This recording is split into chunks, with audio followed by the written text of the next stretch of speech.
अस्सलामुअलैकुम। सो हम मार्किंग कर रहे थे जनरल बैक्टीरियोलॉजी की चैप्टर 1 और चैप्टर 2 मैंने आपको बताए हैं, ठीक है। और जैसे मैंने आपको बताया था कुछ चैप्टर्स पूरे करने हैं, कुछ बिल्कुल नहीं करने हैं, कुछ के सिर्फ पर्स करने हैं और कुछ सिलेक्टिव करने हैं। तो चैप्टर 2 पूरा करना था, चैप्टर 1 में से मैंने आपको सिलेक्टिव बताया है। अब चैप्टर 3 जो है ये भी आपने पूरा करना है और आप ये देख सकते हैं कि बिल्कुल ही छोटा सा चैप्टर है। इसमें भी जो इम्पोर्टेंट बातें हैं वो डबलिंग टाइम है, इकोलाई का और माइकोबैक्टीरियम का ये एमसीक्यू है। फिर लैग लॉग और स्टेशनरी और ये जो फेजेस हैं ये कर्व ड्रॉ करने को आती है, ठीक है।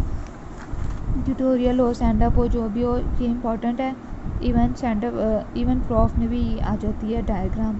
फिर उसके बाद ऑब्लिगेट इंट्रासेलुलर ग्रोथ, इसमें जो नेम्स हैं बैक्टीरिया के, क्लैमिडा, रिकेट्सिया और ये बाकी आगे जो ऑब्लिगेट इंट्रासेलुलर पैथोजेंस है ये नेम्स जो हैं वो वाइवा में पूछ लेते हैं। फिर उसके बाद एरोबिक और एनारोबिक को रीड कर लें, ठीक है। इसमें भी सबकी एग्जांपल्स दी हुई हैं और डेफिनेशन बताई हुई है, ये आपने करना है। फर्मेंटेशन वगैरह इतना नहीं करना बिकॉज ये आपके प्रैक्टिकल्स में और आगे जो स्पेशल में आ जाएगा खुद ही। फिर आयरन मेटाबॉलिज्म में ये जो साइडीरोफोर्स हैं इसका एमसीक्यू आता है, ठीक है। तो ये भी आपका चैप्टर ख़त्म हो गया। पर्ल्स भी आप रीड कर लें और ये जो है एमसीक्यूज़ ये भी कर लें। नेक्स्ट आता है चैप्टर नंबर 4 जेनेटिक्स। ये चैप्टर में आपने सबसे पहले म्यूटेशन करना है, म्यूटेशन की डेफिनेशन करनी है, बेस म्यूटेशन और फिर से फ्रेम शिफ्ट म्यूटेशन और ट्रांसपोसोम, ये बस मतलब ऊपर से कर लें और इतना ज़्यादा इम्पोर्टेंट नहीं है लेकिन आ सकता है। तो इसकी मतलब हेडिंग्स कर लें कि इतना डिटेल से बेशक ना करें। फिर ये कंडीशनल लीथल म्यूटेशन ये इम्पोर्टेंट है। और फिर उसके बाद जो transfer of DNA within bacterial cell किस तरह से होता है और between two bacterial cell, within के अंदर ट्रांसपोजोन्स हैं और प्रोग्राम रीअरेंजमेंट है, ये सिर्फ नाम कर लें। फिर उसके बाद है transfer of DNA between bacterial cell, यानी दो अगर बैक्टीरिया उनके दरमियान कैसे होगा। जो पहले हमने देखा था वो विदन बैक्टीरिया था, तो उसमें कॉन्जुगेशन, ट्रांसडक्शन और ट्रांसफॉर्मेशन आती है। कॉन्जुगेशन का यहाँ पे आप देखें कितना ज़्यादा लिखा हुआ है, तो आपने इसकी डायग्राम खोल से देखनी है और अपनी वर्डिंग में यहाँ से रीड करके आप इसको लिख सकते हैं ताकि आपको जो है वो आसानी हो। और फिर ट्रांसडक्शन भी इसी तरह से और ट्रांसफॉर्मेशन भी, इसमें से इसका कंपैरिजन आता है लेकिन एक ये इंडिविजुअल कॉन्जुगेशन भी आ सकता है। तो ये आप कंपैरिजन जो टेबल 4.1 बना हुआ है इसको अच्छी तरह से कर लें और डायग्राम्स देख लें और अपनी वर्डिंग में कॉन्जुगेशन, ट्रांसडक्शन और ट्रांसफॉर्मेशन देख लें। फिर उसके बाद इसके पर्ल्स पढ़ लें। चैप्टर 5 जो है वो क्लासिफिकेशन है और इसको आप देख लें। अगर आप अभी इसको नहीं भी करते तो जब आप स्पेशल पढ़ेंगे ये खुद ही हो जाएगी। बेशक आप चैप्टर 5 को अभी छोड़ दें, लेकिन अगर आप पढ़ना चाहें तो ये अभी इसकी क्लासिफिकेशन देख लें, साथ एक एग्जांपल देख लें कि अब ये सारे एग्जांपल्स और ये जो कुछ भी आपको याद करने की ज़रूरत नहीं है। नेक्स्ट चैप्टर 6 है ह्यूमन माइक्रोब। इसमें भी ये वाला जो सी टेबल 6.2 है इसको रीड कर लें। एक बैक्टीरिया के नाम अगर याद होते हैं तो कर लें, नहीं तो फिर उसके बाद इसके पर्ल्स पे आ जाएं। और नॉर्मल फ्लोरा की डेफिनेशन बहुत इंपॉर्टेंट है, कैरियर्स, क्लोनाइजेशन, रेजिस्टेंस ये।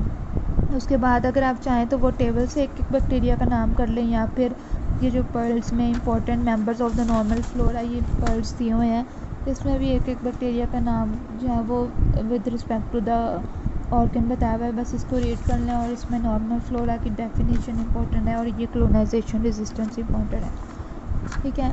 नेक्स्ट है चैप्टर 7। ये बहुत इंपॉर्टेंट है लेकिन हमने इसको सिलेक्टिव करना है।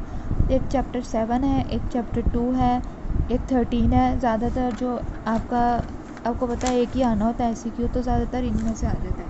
अब चैप्टर 7 देखने में बहुत लंबा लगता है और बहुत ही मुश्किल लगता है, लेकिन जब इसको करना ही सिलेक्टिव है तो आपने जो फालतू की चीज़ें उस पर टाइम नहीं ज़ाया करना और ना ही अपना दिमाग खपाना है। तो चैप्टर 7 की मार्किंग ध्यान से करें।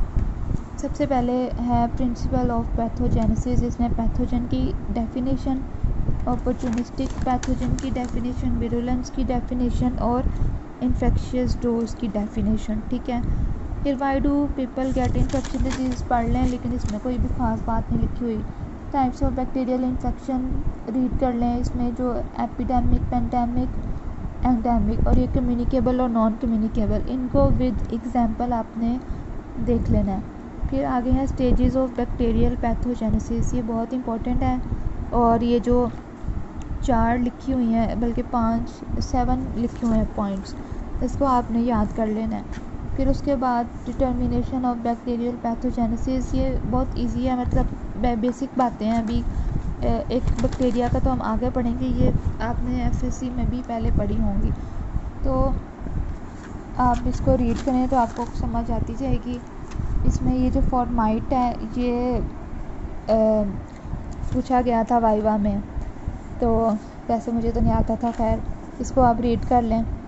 फिर उसके बाद ये वर्टिकल ट्रांसमिशन क्या होती है और हॉरिजॉन्टल ट्रांसमिशन क्या होती है, ये रीड कर लें। और उसके बाद ये जो टेबल है ना, ये देख लें एक दफ़ा, लेकिन अभी ना भी करेंगे तो खैर है। फिर अडहेरेंस टू सेल सरफेस रीड कर लें। और ये क्या हो गया, अच्छा हम कहाँ थे, टेबल 7.2, 7.3, 4, 5 इसमें से कुछ भी नहीं करना। टेबल 7.6 भी नहीं करना, 7 भी नहीं करना। आगे आ जाता है ये क्वारंट सेंसिंग, ये रीड कर लें। बायोफिल्म का पूछ लेते हैं एमसीक्यू में, या फिर छोटा सा क्वेश्चन 1 नंबर का, इसको पढ़ लें। फिर उसके बाद है invasion, inflammation and intracellular survival, इसको रीड करें। ये सारा अच्छी तरह से कर लें यहाँ तक, बल्कि सारे रीड कर लें। और ये वाला लास्ट पैराग्राफ में कुछ बातें लिखी हुई हैं जो याद करने वाली हैं।